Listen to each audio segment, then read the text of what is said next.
Okay, picture this. It's 3 a.m., the room is completely dark, and while the rest of the world is sound asleep, your mind, the mind of a leader, is just wide awake, operating like a high-powered analytical command center. You're lying there, rewinding every single word spoken in that afternoon board meeting, analyzing every slight pause from your team, turning over every casual glance. And let's be honest, sometimes it feels like these thoughts pull you into this whirlpool that you just cannot escape. If you've ever been there, well, pull up a chair. Let's sit down and unpack this together. Think of this explainer as a private consultation with a psychologist, specifically designed to help you understand your own cognitive architecture. One of the absolutely most frustrating parts about this experience is that the people around us usually just don't get it. You hear these dismissive little comments all the time, right? Things like, oh, just stop overthinking it, or you take things way too seriously, or the classic, don't take it so much to heart. Hearing this constantly, especially when you're managing a team, is just exhausting. It inadvertently makes you second guess yourself. You start to genuinely wonder, is there something fundamentally wrong with me? Is this tendency to analyze literally everything a glaring weakness or some kind of flaw that needs to be fixed? It leaves so many incredibly capable leaders feeling isolated, carrying around this heavy, quiet sense of being somehow broken. But what if I told you there is a massive breakthrough perspective from organizational psychology on this? What if everyone telling you to fix yourself is, well, completely wrong? What if this constant, relentless overthinking isn't a glitch in your system?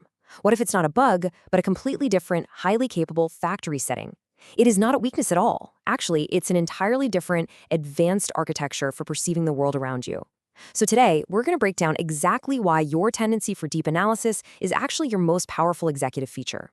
Let's jump right into Section 1, the operating system reframe. To really get this, we have to completely shift how we view the mind. Think of your mind as a unique operating system that is permanently tuned for complex data processing. Because of this, you are essentially living in a split-screen reality. Imagine a standard interaction, like a one-on-one with an employee.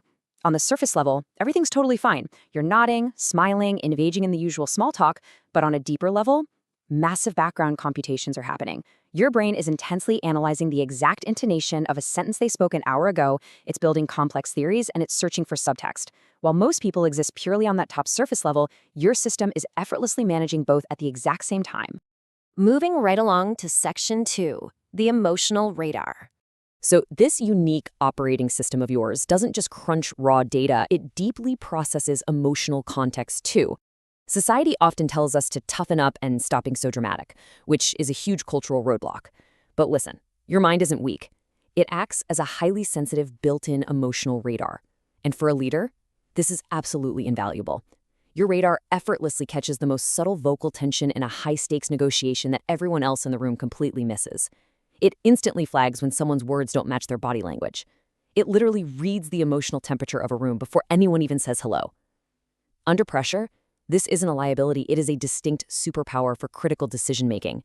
But because this radar is so incredibly powerful, it definitely comes with a catch. It can be super difficult to distinguish your own emotions from the emotions of the people around you. You might walk into a room, easily absorb a team member's anxiety, and totally mistake it for your own. So here is the first crucial piece of your new psychological user manual. Whenever you leave a tense interaction, I want you to pause and ask yourself, are these my emotions or did I copy their mood? To quickly check this, try a grounding exercise right in the moment. Just feel your feet planted firmly on the floor and consciously notice the physical weight of your body in the chair.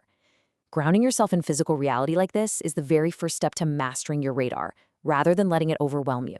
All right, let's pivot to Section 3, which covers one of the biggest challenges for this type of mind: text messages and the meaning machine. Because your radar is always on, your brain becomes a meaning-making machine that simply cannot accept neutral information as neutral. It is always looking for the hidden layer. And this brings us to the ultimate trap, the okay text message. We've all been there. Step 1, you send a detailed, thoughtful project update, and you get back exactly 2 letters and a period. Okay, no emoji, no context whatsoever. Step 2, the interpretation spiral instantly begins. Are they mad? Did I miss a deadline? Your brain defaults to building these wild negative theories. Step 3 is your reality check. You have to stop and ask yourself, what is the actual tangible evidence that something is wrong? Usually there is absolutely none. Remind yourself, okay just means okay. In the vast majority of cases, the person is just busy. And finally, step 4, follow that realization with a physiological reset. Inhale deeply for 4 seconds and exhale slowly for 6. That specific breathing technique acts as a literal neurological hard reset to instantly stop your overanalysis. Next up, we really need to talk about Section 4, energy exchange and your social battery. Have you ever left a standard office meeting or a casual networking event feeling physically and mentally drained? Like you were unloading heavy cargo instead of just socializing? Well, stepping into my psychologist's shoes for a second, I want to validate that experience for you right now. There is absolutely nothing wrong with you. Surface conversations and micromanaging are hard labor for an analytical mind.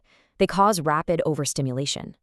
This is exactly why mastering the art of delegation is so crucial for leaders with this operating system. You must aggressively delegate the surface-level noise to protect your mental energy.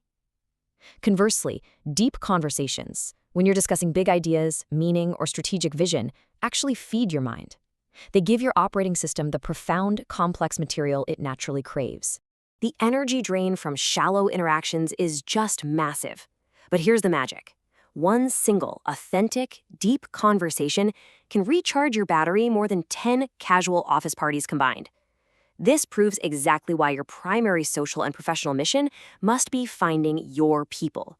You know, the colleagues and peers where you can safely dive into the deep end, replenishing your energy instead of burning it all out on small talk. Let's move to our final section, and perhaps the greatest hurdle of all for the deep thinking operating system: analysis paralysis. Let's look at how this builds over time, because it is sneaky. Say you get a brilliant idea for a company pivot or a major structural change. Day 1, the idea sparks.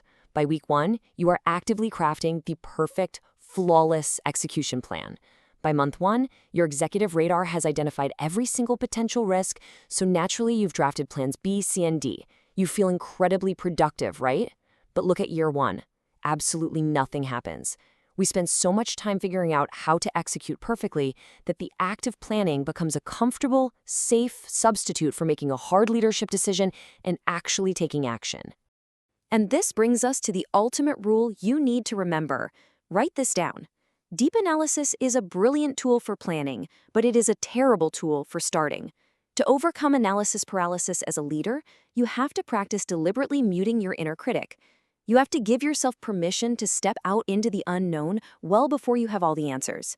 Trust me, your analytical mind will be right there to catch you and solve the problems once you are actually moving, but it cannot take that first step for you. Your ability to think deeply, to process subtle emotions, and to seek profound meaning is not a system error. It is a true gift, and once you master it, it becomes your absolute greatest executive advantage. Yes, it drains more energy, and yes, for sure, it requires you to learn its specific instruction manual. But I want to leave you with a question to really ponder today. How often do you catch yourself overthinking? Reflect on whether you're using that incredible deep processing power to lead and move your team forward, or if you're using it to hold yourself back. Thanks so much for joining me in this explainer. Keep learning, trust that brilliant analytical mind of yours, and keep diving deep.